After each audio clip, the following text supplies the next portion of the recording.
এসো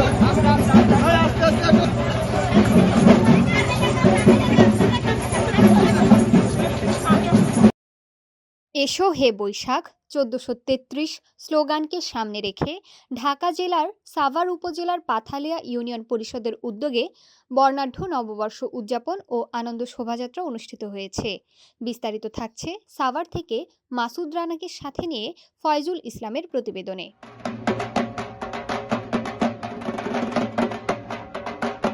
পহেলা বৈশাখ উপলক্ষে জাহাঙ্গীরনগর বিশ্ববিদ্যালয়, আশুলিয়া ও ধামরাই এলাকায়ও নানা আয়োজনের মধ্য দিয়ে উদযাপিত হয় বাংলা নববর্ষ। পাথালিয়া ইউনিয়ন পরিষদের আয়োজিত এই বর্ণাঢ্য শোভাযাত্রায় বিভিন্ন শ্রেণী পেশার মানুষ অংশগ্রহণ করেন। উৎসব মুখর পরিবেশে রং বেরঙের সাজে মুখর হয়ে ওঠে পুরো এলাকা। এ সময় জহিরুল ইসলাম জহির বলেন, বাংলা নববর্ষ আমাদের বাঙালি সংস্কৃতির একটি গুরুত্বপূর্ণ অংশ। এই দিনটি আমাদের ঐতিহ্য, সংস্কৃতি ও সম্প্রীতির প্রতীক। আমি পাথালিয়া ইউনিয়নবাসী সহ সকলকে নববর্ষের শুভেচ্ছা জানাই।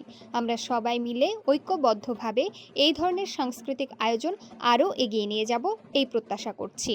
অনুষ্ঠানে প্রধান অতিথি হিসেবে উপস্থিত ছিলেন পাথালিয়া ইউনিয়ন পরিষদের ভারপ্রাপ্ত চেয়ারম্যান জহিরুল ইসলাম জহির। এছাড়াও উপস্থিত ছিলেন বিএনপি মহিলা নেত্রী জেসমিন আক্তার সহ বিএনপির অঙ্গ সংগঠনের নেতৃবৃন্দ। উৎসবের আনন্দ ভাগাভাগি করে নিতে এবং বাংলা সংস্কৃতিকে নতুন প্রজন্মের কাছে তুলে ধরতেই এই আয়োজন বলে জানিয়েছেন আয়োজকরা। বাংলা ১৪৩২ সালের বিদায় এবং ১৪৩৩ সালের শুভকামনা।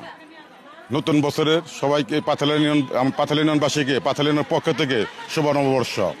আপনারা জানেন যে আমাদের ইউনিয়ন উপজেলা থেকে নির্দেশনা আছে ইউনিয়ন পর্যায়ে প্রতিটা ইউনিয়নের নববর্ষ র্যালি পালন করার জন্য। সেই হিসেবে বর্তমানে যে ডিজিটাল যুগ, বাংলা সংস্কৃতি দেখাই যায় না। সেই হিসেবে আমরা ইউনিয়ন পরিষদ বাংলার কালচার ধরে রাখার জন্য বিভিন্নভাবে এক একজন সাজছে। এবং আমি এই নববর্ষে পাথালিয়া ইউনিয়নবাসীকে জানাতে চাই যে পুরাতন গ্লানি মুছে নতুন করে আমরা পাথালিয়া ইউনিয়ন যাতে সাজাতে পারি।